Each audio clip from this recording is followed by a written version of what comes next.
Assalamualaikum warahmatullahi wabarakatuh. Perkenalkan, saya Suciweli Melvia, NIM 32031210029, jurusan Pendidikan Sejarah Universitas Negeri Medan. Nah, pada video kali ini kita akan membahas mengenai salah satu organisasi pada masa pergerakan nasional, yaitu Perhimpunan Indonesia. Mau tahu bagaimana perjalanan dari organisasi Perhimpunan Indonesia? Mari kita tonton.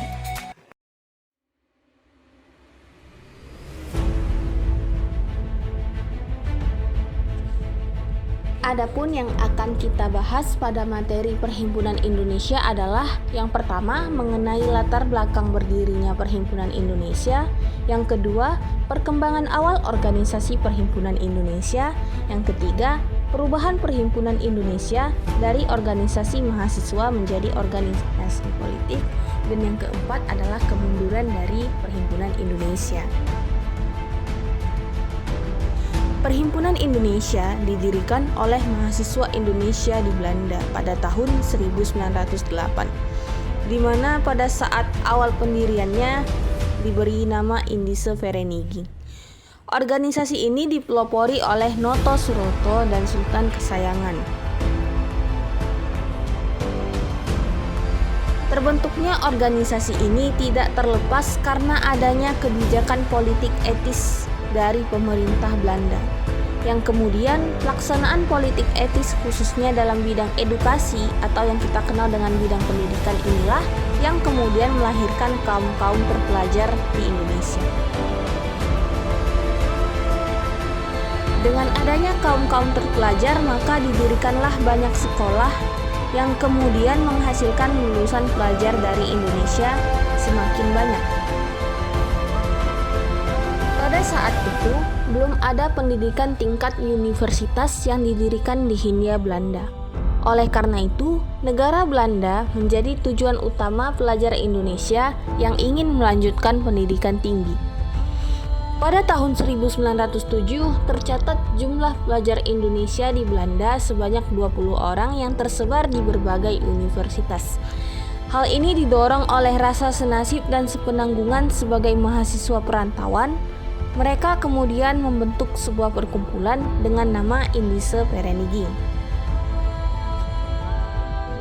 Pada awalnya, organisasi yang diberi nama Indische Vereniging di mana bukanlah sebuah organisasi politik yang revolusioner, melainkan perkumpulan sosial mahasiswa Indonesia di Belanda yang bertujuan untuk memajukan kepentingan bersama pelajar-pelajar Hindia Belanda di negeri Belanda dan mengadakan hubungan dengan Hindia Timur. Pada tahun 1913, tokoh tiga serangkai bergabung dengan Indische Vereniging yang kemudian membawa ide nasionalis sehingga organisasi ini mulai berhaluan politik.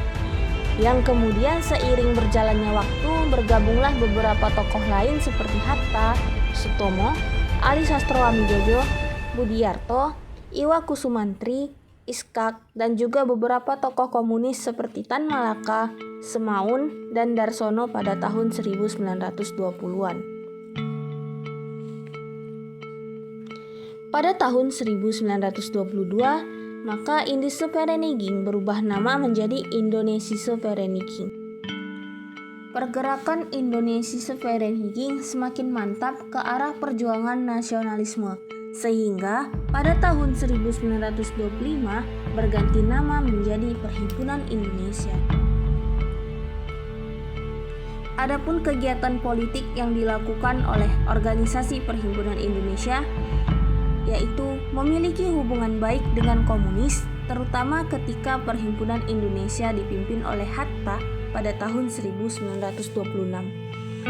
Turut serta dalam Kongres Demokrasi Internasional di Bielefeld, Kongres menentang imperialisme serta penindasan kolonial, dan Kongres Liga Wanita Internasional di Swiss.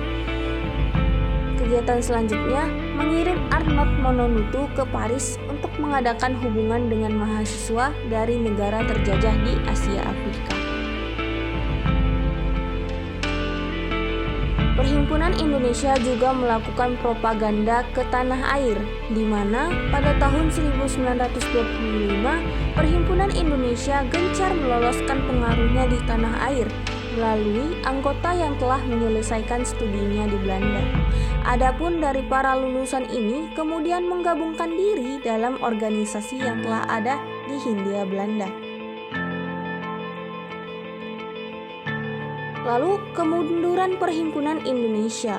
Nah, kemunduran ini disebabkan adanya tuntutan kemerdekaan yang semakin gencar dari Perhimpunan Indonesia yang membuat pemerintah Belanda mengeluarkan larangan yang jika tidak diikuti larangannya maka beasiswa mereka akan dicabut. Dan pada 27 September 1927, para pemimpin PI seperti Hatta, Ali Sastroamidjojo, Abdul Majid dan Nazir ditangkap, namun kemudian dibebaskan kembali pada tahun 1928. Dan dalam kurun waktu 2 tahun setelahnya, Perhimpunan Indonesia kurang begitu aktif. Dan pada tahun 1931, Hatta dikeluarkan dari Perhimpunan Indonesia. Dan akhirnya, organisasi ini bubar karena kehilangan organisator utamanya.